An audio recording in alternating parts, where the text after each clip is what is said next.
Well, I've been messing about with battery chargers for the past day or two. I seem to have a large collection of battery chargers, and a large part of that collection doesn't work. So, ignoring the onboard meter, this battery charger now, one, nothing.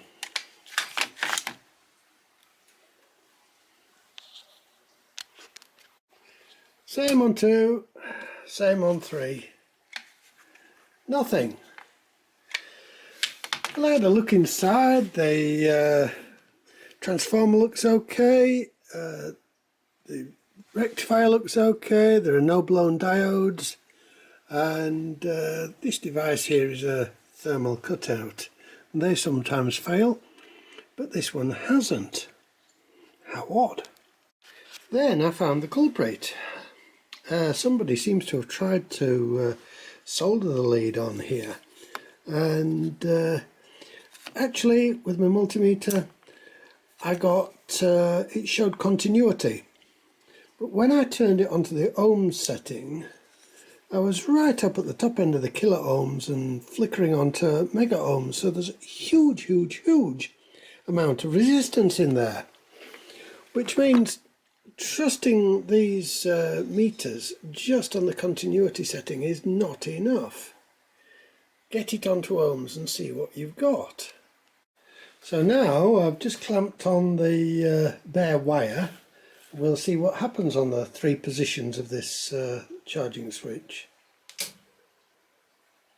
Charging at 1 and a bit amps, at 5 amps, and at 8 amps. So there's nothing wrong with this charger, and even the boost works.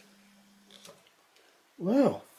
Well, it's almost a shame really, because I was hoping to take the rotary switch off this one to mend another one. Paid £5 for it in an auction. It's not working.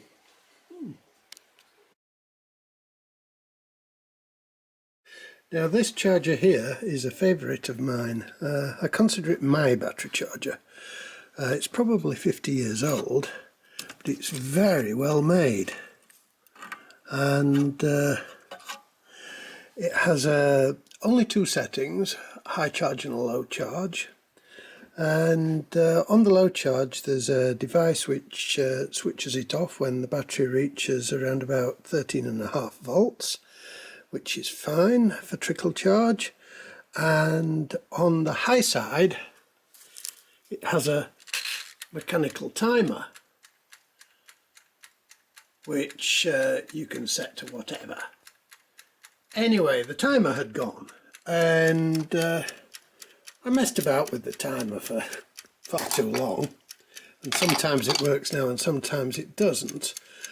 And I went on eBay and bought this little countdown timer for some kitchen device.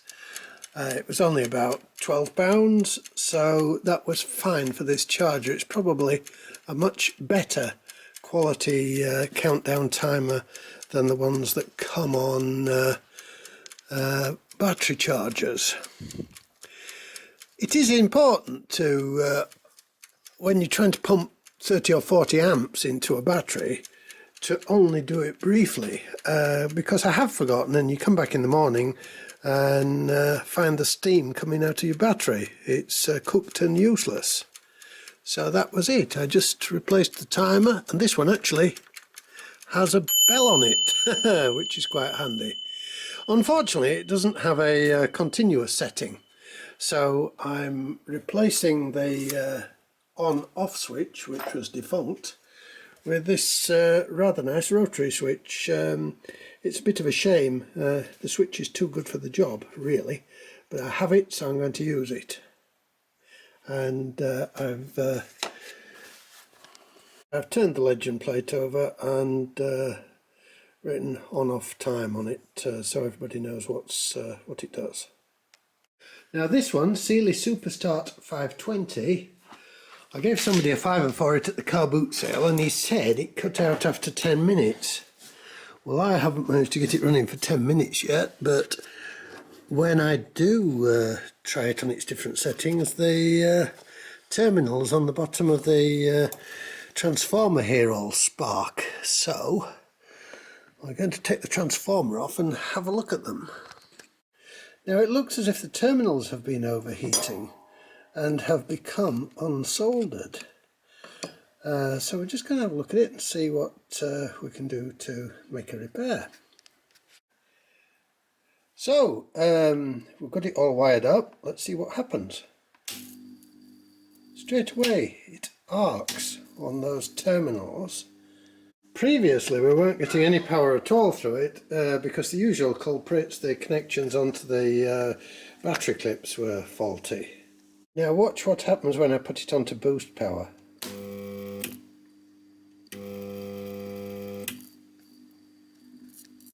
The windings of this transformer are made out of aluminium wire, even though they've painted it copper coloured.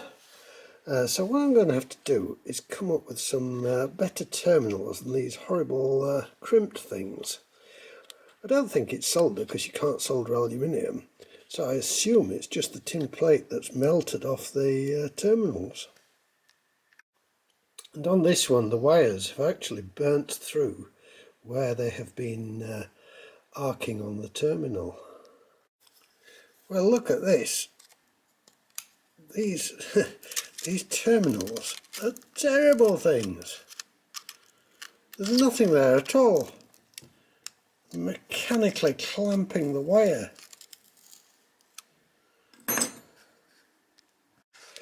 So for the single-ended wires I've used ordinary crimps. Word of caution, always use good quality crimps, don't use those cheap things from the market. And on the double-ended ones I had to get a little bit more inventive. I've fastened lugs on and I'm going to cover it with heat shrink.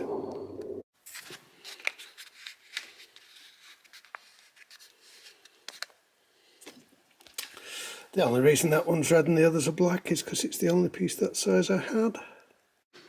So that's it, this one's now fixed. It does need a new timer because the timer didn't work, but I'm going to wait until I come across an old microwave or tumble dryer or something from which I can salvage a timer.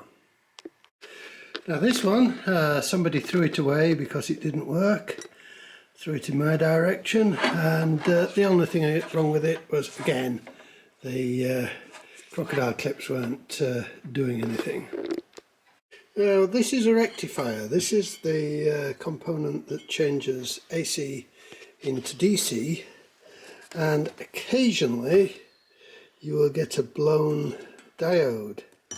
Now, other than checking the diode with a multimeter for current only in one direction, sometimes you can see that the wire has burnt off, become unsoldered from the diode itself, and this normally happens when people have used them on the wrong voltage settings.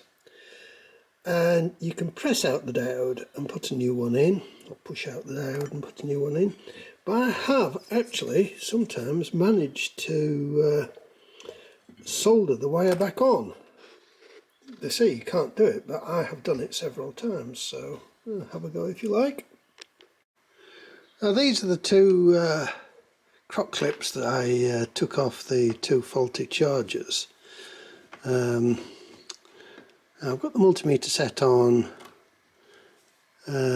continuity, or the diode setting, and as you can see we get continuity, but pop it up onto ohms. Look at that, really struggling.